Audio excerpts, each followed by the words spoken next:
Scorpio, kumusta po kayo guys? So ayan guys, bago tayo mag-start sa reading, gusto ko lang kayong batiin ng happy birthday. Ayan, Scorpio season na. Okay, so happy birthday sa mga Scorpio, no? Ayan, so guys, bago tayo mag-start, maraming salamat po pala sa walang sawang pagsubaybay sa ating mga reading. And kung kayo ay bago pa lang sa ating channel, mag-subscribe na po kayo guys.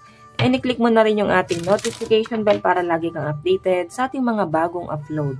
So, tignan natin guys, ano ba ang inyong gabay ngayong November 2023. Scorpio, Sun, Moon, Rising, and Venus sign. Gabay po, Spirit Guide.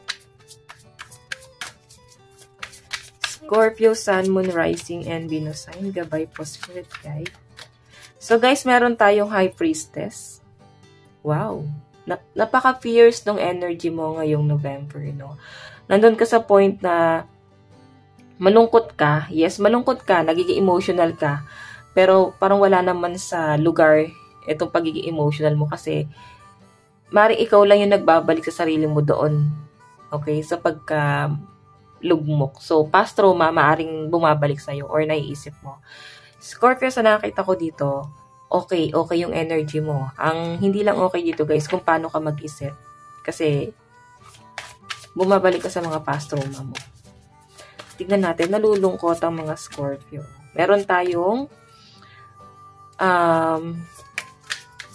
Five of Pentacles.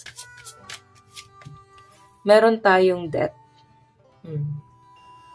Okay, so Scorpio, nakikita ko dito, grabe yung pagkalugmok mo eh, pagkabagsak mo. Parang feeling mo, hindi nag-i-improve yung pera mo. Parang feeling mo, hindi siya lumalaki, hindi siya lumalago. Nararamdaman mo pa rin yung struggle kahit na High Priestess yung energy mo. So, I think may position ka, may katungkulan ka sa trabaho. Maganda yung sahod mo. Sabihin na natin ganyan. Pero parang feeling mo, wala rin naman eh. Nabigyan ka lang ng magandang title, pero yung in reality, yung pamumuhay mo or etong pasok ng pera mo, parang wala din. Okay?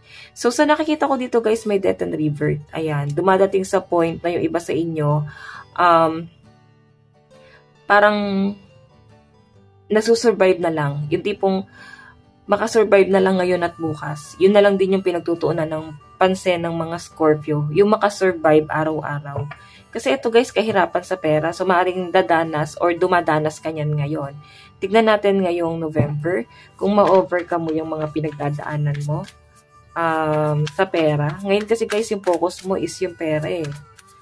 Okay? Kaya parang nakaka-feel ka dito ng kalungkutan. Oh. Scorpio, Sun, Moon, Rising, and Venus sign. So guys, meron tayong, di ba? Yan may pagbabudget ka rito. So iwasan daw muna guys, no? Limitahan mo muna yung paggastos, paglabas ng pera kasi baka hindi mo masyadong control. Okay, hindi mo masyadong control yung paggastos eh. Maaring magastos ka talaga. Kaya sa mga susunod na mga araw, wala kang nahuhugot kasi hindi mo na mamalayan na nagastos mo na pala yung pera mo. Kasi pwede magkaroon ka ng struggle eh, pag nasaid ka rito.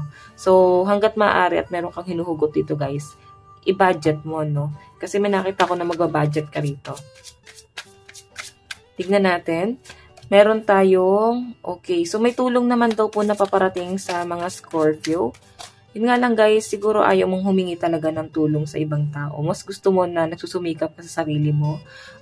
Mas gusto mo na pinaghihirapan mo yung bawat singko na kinikita mo.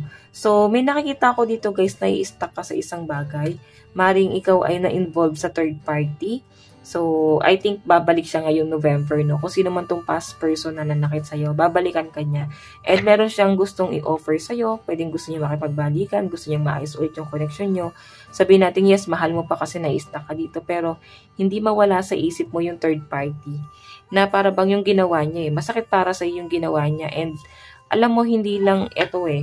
Hindi lang third party yung ginawa niya sa inyo guys. As in, pinahirapan ka ng taong to guys. Parang ramdam na ramdam mo yung mga sakit na ginawa sa inyo ng taong to guys. Hanggang ngayon, daladala mo pa rin. Kahit na matagal na yung lumipas, nararamdaman mo pa rin yung mga sakit na ginawa sa inyo ng taong to guys. Hirap ka pa rin makarecover, no? Every time nagigising ka sa umaga, matutulog ka, siya pa rin yung naiisip mo. Na parang, ano guys hoping pa rin yung iba dito, Scorpio, na someday magbago yung isip niya, someday maayos pa rin. Kasi para bang naniniwala ka na magiging maayos pa rin kayo. Kaya nai-stuck ka rito, Scorpio. Okay? Pero sa nakikita ko kasi guys, hindi pa siya masyadong desidido. Then, kung ikaw nakapokus ka doon sa third party, or kung wala namang third party possible na naghiwalay kayo, meron na siyang substitute. Meron na siyang iba rito. Or meron na siyang ibang ine-entertain. Maaaring yun yung nagpapastuck sa inyo din. Okay, so tignan natin. May nakikita ko rito guys na may nagkakagusto din naman sa mga Scorpio. May na-attract sa'yo.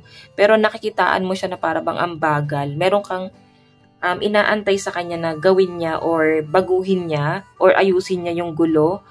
Maaaring yun yung hindi niya maayos guys, yung gulo. Kaya hindi ka rin makapag-decide dito sa taong to guys. Maaaring okay naman siya, maayos yung financial niya. Pero Scorpio, kung makita mo, magulo yung buhay na tong taong to guys. Okay? Parang nakikitaan mo siya na para bang hindi rin ito magiging maayos yung buhay. What I mean, hindi niya rin magagawang maging maayos yung buhay mo kahit na maayos yung pera niya. Sabihin natin hindi kayo naghihirap sa pera.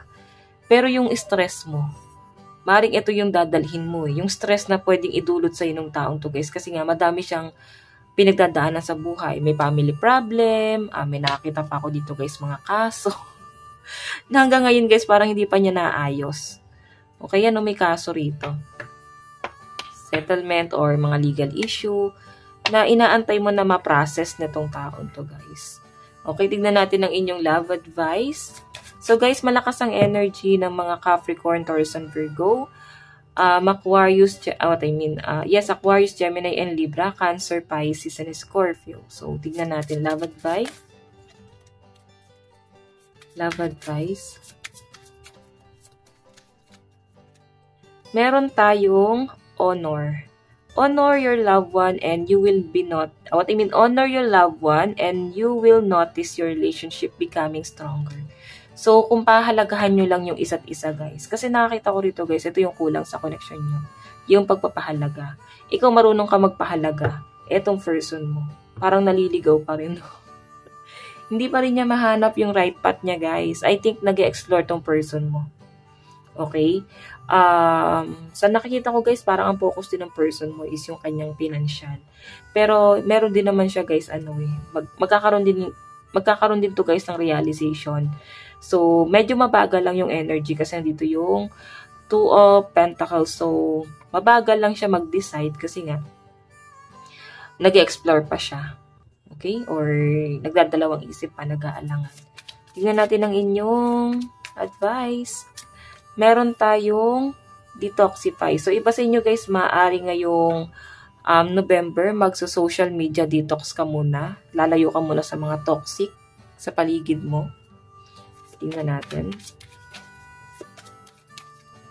Meron tayong meditation. So, ayan guys, nakakita ko sa inyo guys, alis ka muna talaga sa magugulo. Didistansya ka muna. And, ayan, may nakakita akong meditation dito. So, I think yun yung gagawin mo. Baka ikaw ay may meditate or ano ba to guys? Parang nasa healing process eh. Yun yung nakikita ko sa energy mo. Okay? Parang gusto mo ng katahimikan, gusto mo ng peace of mind. So, I think hanapin mo yon para ka mag-soul searching. Oo, para ka mag-soul searching ngayong November 2023. So, kung makita mo, meron din kindship dito. Para bang meron ka nga aralin din sa sarili mo. So, guys, ang lucky number mo ngayong November is 21 and 5. Ito lang naman, guys, ang inyong reading hanggang sa muli. God bless and love you all. Thank you.